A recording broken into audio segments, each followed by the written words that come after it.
Hello everyone. आज मैं आपके लिए एक ऐसा टॉपिक लेकर आई हूँ जिसके बारे में ना तो कोई बात करता है और ना ही हमें स्कूल्स में सिखाया जाता है कि इसकी इंग्लिश किस तरीके से बनाई जाएगी। आज मैं आपको ये सारी चीज़ें सिखाऊंगी। जब कोई काम आप अपनी इच्छा से करते हैं या फिर वो काम अपनी मजबूरी से करते हैं तो उन दोनों में क्या फ़र्क होता है।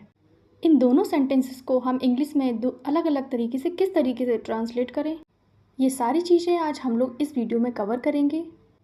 अब मैं आपके लिए कुछ सेंटेंसेस लेकर आई हूँ जिसमें मुझे जाना है और मुझे जाना पड़ता है। एक में इच्छा जाहिर हो रही है और एक में मजबूरी। अगर आप इन सेंटेंसेस को ट्रांसलेट कर पा रहे हैं तो वेल एंड गुड, आपकी इंग्लिश बहुत अच्छी है। जिन्हें प्रॉब्लम हो रही है ट्रांसलेट करने में वो बिल्कुल भी ना घबराएं। हम आगे इन्हीं पर डिस्कस करेंगे और किस तरीके से इंग्लिश में ट्रांसफ़र करना है हम वन बाय वन इनको देखेंगे। सबसे पहला सेंटेंस है मुझे जाना है और मुझे जाना पड़ता है। एक में इच्छा जाहिर हो रही है और एक में मजबूरी दिखाई जा रही है। हमें पढ़ना है, ये इच्छा है। हमें पढ़ना पड़ता है, ये मजबूरी है। उसे खाना था, ये उसकी इच्छा थी। उसे खाना पड़ता था, ये उसकी मजबूरी हो गई। अमित को सवाल पूछना था, अमित को सवाल पूछना पड़ा। ऊपर के 4 सेंटेंसेस और नीचे के 4 सेंटेंसेस में फ़र्क बस इतना है कि ऊपर हमें इच्छा जाहिर की जा रही है और नीचे मजबूरी दिखाई जा रही है। तो इन्हीं को अब हम आगे डिस्कस करेंगे।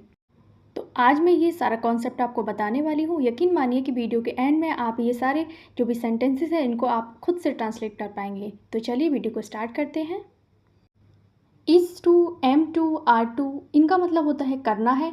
इनका यूज़ प्रेजेंट टेंस में किया जाता है। जब कोई काम अपनी इच्छा से होता है तो वहाँ पर am to, is to, are to का यूज़ करना होता है। अभी हम हेल्पिंग वर्ब भी सीखेंगे, कहाँ एम टू आएगा, कहाँ इज़ टू आएगा और कहाँ आर टू का यूज़ होगा। अब हम इनका स्ट्रक्चर देखेंगे। इनका स्ट्रक्चर होता है, सबसे पहले हमें सब्जेक्ट लगाना होता है हेल्पिंग वर्ब।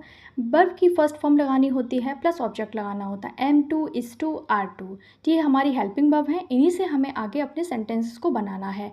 इनके साथ में अगर टू लग जाएगा तो इंग्लिश ग्रामर का रूल है, जब हेल्पिंग वर्ब के साथ में टू लग जाता है तो वर्ब की फर्स्ट फॉर्म का यूज़ हम करते हैं। बस यही स्ट्रक्चर आपको थोड़ा सा ध्यान में रखना है। तो अब हम देखेंगे कहाँ एम टू लगाना है, कहाँ इसका यूज़ होगा, कहाँ आर का। देखो एम टू का यूज़ वही होगा जैसे हम आई के साथ एम का यूज़ करते थे, तो आई के साथ में एम टू का ही होगा। सिंगुलर वर्ब के सब्जेक्ट के साथ में हम इसका यूज़ करेंगे, जैसे ही है, शी है, इट है या फिर नेम्स है। कोई प्लूरल सब्जेक्ट है तो वहाँ पर यू, वी, दे के साथ यूज़ करेंगे। अब हम सेंटेंस बनाकर देखेंगे कि अपनी इच्छा से काम करना है तो क्या फॉर्मेशन होगा। सबसे पहले हम सब्जेक्ट हेल्पिंग वर्ब वर्ब की फर्स्ट फॉर्म प्लस ऑब्जेक्ट का यूज़ करेंगे। पहला है मुझे अंग्रेजी सीखनी है। ये आपकी इच्छा है, तभी आप ये वीडियो देख रहे हैं। आपको वीडियो देखना है, आपके मन से कर रहे हैं आप। कोई भी आप पर बाध्यता नहीं है, कोई भी ज़बरदस्ती नहीं है।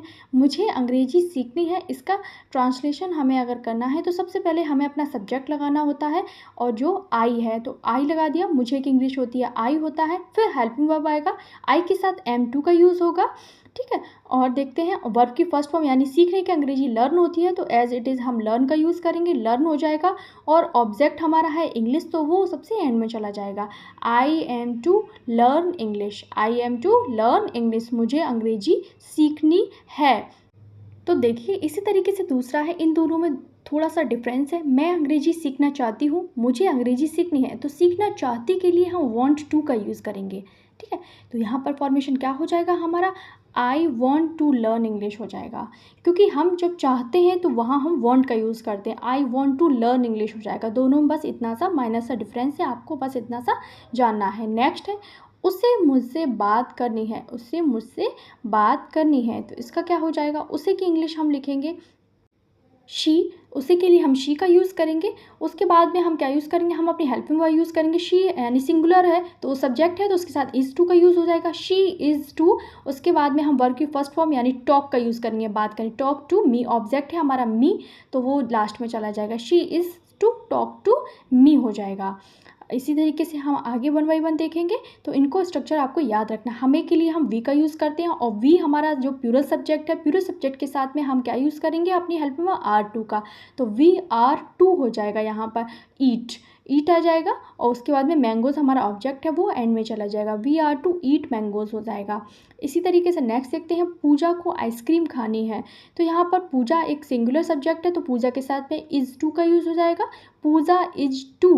हेल्पिंग वर्ब क्या लग जाएगा इसमें, इज़ टू ईट आइसक्रीम हो जाएगा। एंड आइसक्रीम, आइसक्रीम क्योंकि वॉवल साउंड है तो उससे पहले हम एन का यूज़ करेंगे, Puja is to eat and ice cream हो जाएगा।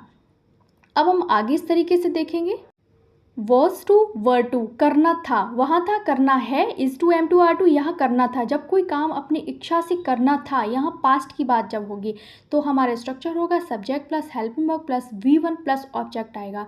तो यहाँ पर वॉज टू और वर टू का हम यूज़ कहाँ कहाँ करेंगे, वॉज टू का यूज़ हम करते हैं सिंगुलर सब्जेक्ट के साथ में, जैसे आई, ही, शी, इट और कोई नाम के साथ में। वर टू का यूज़ होता है प्लूरल सब्जेक्ट के साथ, जैसे यू हो गया, वी हो गया, दे हो गया। अब हम देखते हैं, मुझे घर जाना था, तुम्हें सोना था, उसे पढ़ाई नहीं करनी थी, मुझे क्रिकेट खेलना था।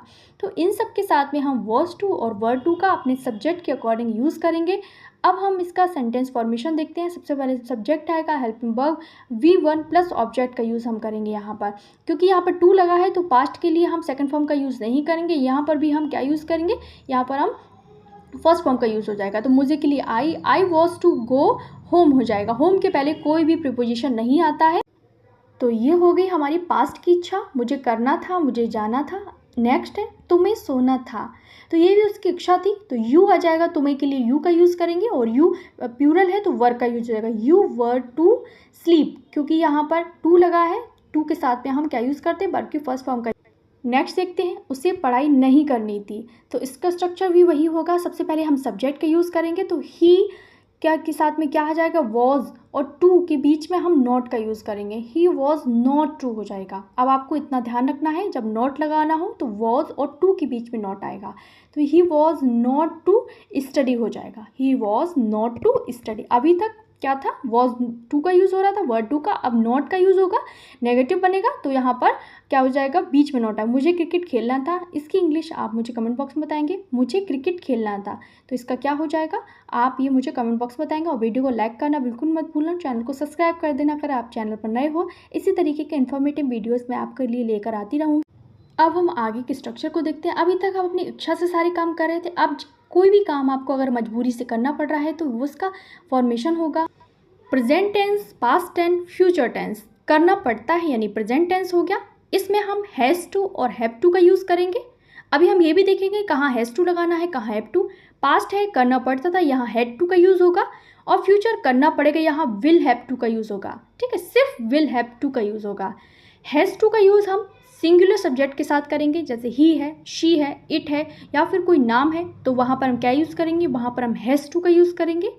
हैव टू का उसी तरीके से यूज़ होगा, यहाँ पर प्लूरल सब्जेक्ट के साथ में हम हैव टू का यूज़ करेंगे, जैसे कि दे हो गया, वी हो गया, यू हो गया, इन सब के साथ में आई है, इन सब के साथ में क्या यूज़ करेंगे, हम प्लूरल सब्जेक्ट का यूज़ करेंगे, हैव टू का। हैड टू का यूज़ होगा ऑल सब्जेक्ट के साथ में, विल हैव टू का ऑल सब्जेक्ट के साथ में होगा, यहाँ पर कोई भी एक्सेप्शन नहीं है। नेक्स्ट देखते हैं, अब हम इनको ट्रांसलेट करेंगे। मुझे जल्दी उठना पड़ता है, ये आपकी मजबूरी है, तो इसका क्या है, ये कौन सा टेंस, ये प्रेजेंट का टेंस है।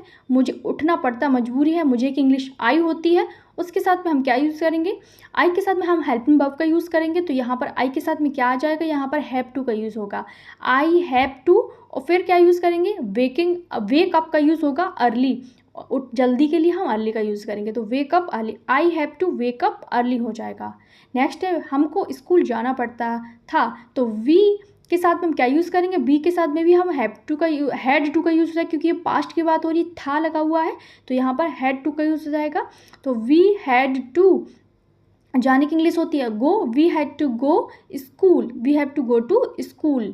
ठीक है, तो आगे देखते हैं, उसे खाना पड़ता है, तो ये प्रेजेंट की बात हो रही है, उसे की इंग्लिश लगाएंगे, सबसे पहले हम ही लगाएंगे, ही के साथ में हैज़ टू का यूज़ होगा, क्योंकि यहाँ सिंगुलर सब्जेक्ट ही है, तो has to eat, he has to eat हो जाएगा यहाँ पर। नेक्स्ट देखते हैं, रवि को चिल्लाना पड़ता था, तो ये भी पास्ट की बात हो रही है, पास्ट के लिए हम हैड टू का यूज़ करते हैं, रवि हैड टू क्या हो जाएगा, चिल्लाने की इंग्लिश को क्या लिखेंगे हम यहाँ पर, चिल्लाने की इंग्लिश होती है शाउट, तो रवि हैड टू शाउट हो जाएगा। नेक्स्ट है, तुम्हें नौकरी छोड़नी पड़ेगी, ये हमारा फ्यूचर का टेंस है, तो यहाँ पर हम will have will have to का यूज़ करेंगे तो you will have to quit हो जाएगा। या फिर छोड़ने की इंग्लिश को हम और भी तरीके से लिख सकते हैं, तो यू विल हैव टू, नौकरी छोड़ने की बात हो रही है, लीव द जॉब हो जाएगा, leave the job, you have to leave the job हो जाएगा। नेक्स्ट देखते हैं, या मुझे अब कंफर्म है कि आपको ये सारे स्ट्रक्चर कंप्लीट समझ आ गए होगा। इज एम आर टू का यूज़ होता है जब कोई इच्छा हो, वॉज वर्ग का होता है करना पड़ता हो, पास्ट की इच्छा थी। जब कोई काम मजबूरी में करना होता है तो have to, has to, had to, will have to का यूज़ करते हैं। आई होप आपको स्ट्रक्चर समझ आ गया होगा। मिलते हैं नेक्स्ट वीडियो में, तब तक के लिए बाय बाय। चैनल को सब्सक्राइब कर दें, वीडियो को लाइक